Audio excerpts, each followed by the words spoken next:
Hello and welcome to this explainer about the changing economic world. This unit is it's all about how the world makes its money, how money moves around the world, and how it changes over time. So, just a couple of sort of background factors here that you can see. The economy is the state of a country or region in terms of production and consumption of goods and services and the supply of money. Okay, so we're thinking about where things are made and where they are bought and used.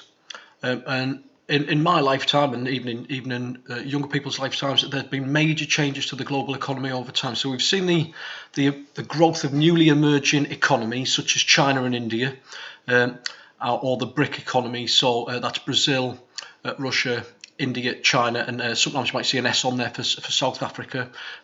We've also seen the emergence of a lot of the Asian countries across here called the Asian tigers. We've seen the emergence of major regional trading blocs like the European Union. We've got many high-income countries that have experienced deindustrialisation, including the United Kingdom. Okay, so that's the loss of manufacturing industries. World trade, you can see on this map here, this is from shipmap.org, absolutely brilliant map. It shows you all the container ships moving around the globe, definitely worth a look at that. You can see the shipping routes, but world trade has grown massively and trade has become more open, so there are fewer barriers to global trade. Some countries have been stuck in poverty. You can see there's a map of the least developed countries, the LDCs. That's a group of countries that the United Nations tries to help. But those are the least developed countries in the world. And you can see most of them are in sub-Saharan Africa and through Asia. And then we've seen the emergence of major transnational corporations. So huge companies like British Petroleum or Shell in the oil sector, HSBC in the banking sector. You guys will be aware of McDonald's and Subway and KFC in the food sector, Cadbury's, Kraft and so on. And those major TNCs have had an impact in the economy. And we've also seen the rise of new industries, quaternary industries and digital industries. Okay, so that's a summary of some of the major changes within the economy before you start the unit. And the board want you to know these key terms. So development is the progress of a country in terms of economic growth, the use of technology and human welfare. And then we have classifications of countries. We have low-income countries, and those are countries that have a gross national income per person of $1,045 or less, okay, according to the World Bank. And then at the other end of the spectrum, we've got high-income countries, and that's a country with a GNI per capita of over $12,746. And in between, we've got middle-income countries and newly emerging economies, so countries that have begun to experience high rates of economic development, usually with rapid industrialisation. And those differ from low-income countries in that they don't just have agriculture and farming, they might have made gains in infrastructure and industrial growth. So if you can think about China's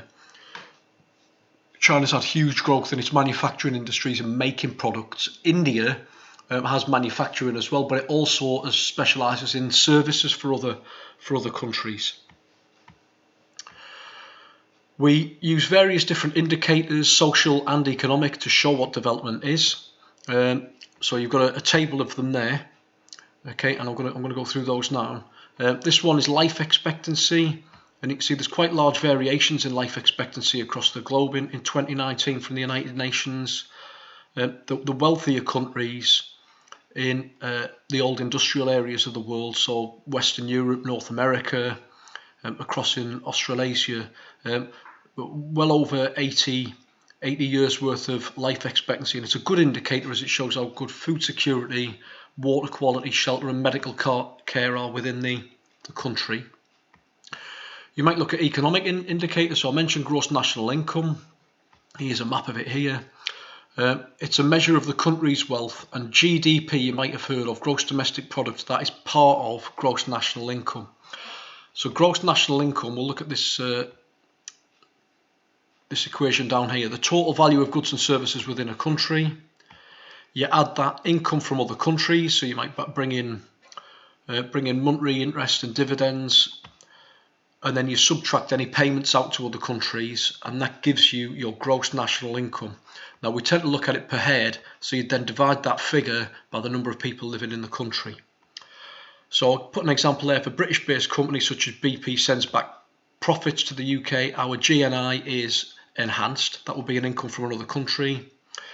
Whereas Nissan, if they send money out to Japan, that will count to Japan's GNI and not the UK's. On the social side of things, we can look at other indicators. So we could look at how many babies are born per 1,000 people in a population per year. That's the birth rate. And we've tended to find that poorer countries have higher birth rates and wealthier countries have lower birth rates, but that relationship's not as solid anymore. And a lot of poorer countries have developed, they've become newly emerging economies, and their birth rates are falling with various different programs. So any country that has access to family planning and contraception, tradition for large family sizes might change it, or small family sizes.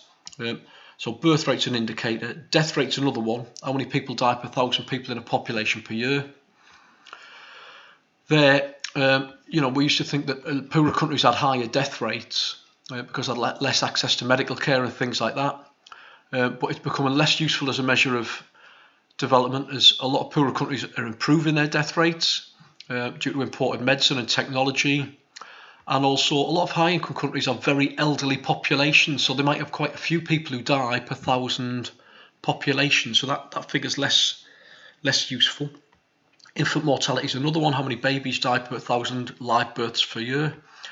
And that's useful measure as it indicates the medical systems in the country and how well the most vulnerable in society, that's our very young, are protected and looked after in their early years. You could look at the number of people per doctor.